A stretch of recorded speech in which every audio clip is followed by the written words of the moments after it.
నమస్తే. తలాపున పారుతున్న గోదారి, మన నీళ్లు మన చెలక ఎడారి, తెలంగాణ రైతు బతుకు అమాస, ఆంధ్ర పాలకులు చేస్తుండ్రు తమాషా. అది అప్పటి పాట. తెలంగాణ పాలకులు చేస్తుండ్రు తమాషా, చూస్తుండ్రు తమాషా కూడా అనొచ్చు.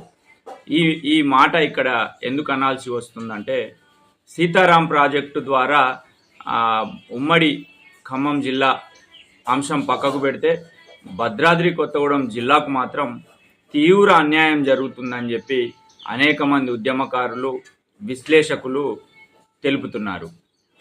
ఈ సీతారాం ప్రాజెక్టు ద్వారా దాదాపు భద్రాచలం నియోజకవర్గానికి ఏమాత్రం లాభం జరగట్లేదు.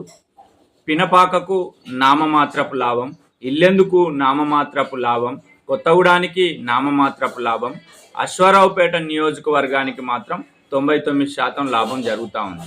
ఏది ఏమైనప్పటికీ మొత్తం పరిశీలించినట్లయితే దాదాపు 2,05,000 ఎకరాలకు నీరు భద్రాద్రి కొత్తగూడెం జిల్లాలో పారనుంది.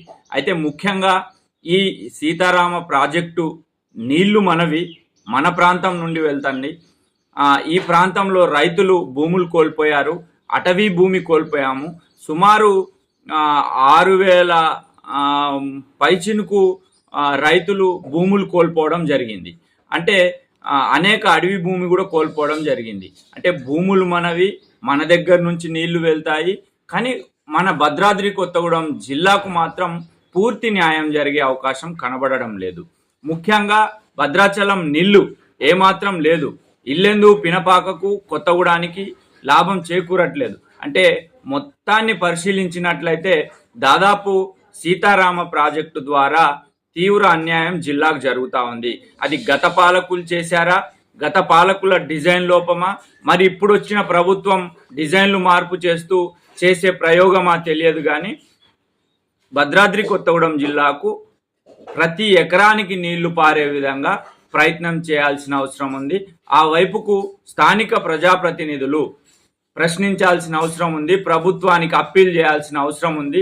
దీని మీద పూర్తిగా పరిశీలన చేసి ఏ నియోజకవర్గంలో వ్యవసాయ భూములకు ఎంత నీరు పారిస్తే రైతులు బాగుపడతారనేది ఒక పూర్తి సమీకరణ చేసిన తర్వాత, రైతుల అభిప్రాయం చేసిన తర్వాత ఆయకట్టు కాలువలు ఏ నియోజకవర్గానికి ఉపయోగం జరుగుతుంది అనేది, అంటే ఉమ్మడి జిల్లా కాకుండా భద్రాద్రి కొత్తగూడెం జిల్లాకు ప్రతి ఎకరానికి నీరు పారేలాగా ప్రభుత్వం రీడిజైన్ చేసి సీతారామ ప్రాజెక్టు ద్వారా భద్రాద్రి కొత్తగూడెం జిల్లాలో ప్రతి ఎకరాకు నీళ్లు పారే విధంగా ప్రయత్నం చేయాల్సిన అవసరం ఉంది.